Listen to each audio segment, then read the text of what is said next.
سوچنے کی ضرورت ہے۔ اس لیے اللہ کے پیارے نبی علیہ السلام نے جو بات ارشاد فرمائی، ان قریب ایک ایسا زمانہ آئے گا اسلام صرف نام کا باقی رہ جائے گا،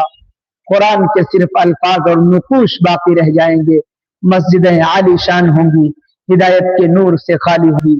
اور اس روئے زمین پر آسمان کے نیچے سب سے زیادہ بدترین مخلوق، بدترین خلائق علماء سو ہو جائیں گے۔ یہ حدیث بہت ہی زیادہ ہم سب کے دلوں کو جھنجھوڑنے والی ہے۔ ہم سب کو اس چیز کا یاد دہانی کرا رہی ہے کہ ہم اپنی زندگی کے بارے میں غور و فکر کریں اور سوچیں کیا ہم اس دور میں نہیں جی رہے جس کی نشاندہی اللہ کے رسول علیہ السلام نے بیان فرمائی، جس کی نشاندہی پیارے آقا صلی اللہ علیہ وسلم نے کی ہے، کیا ہم اس دور میں نہیں جی رہے؟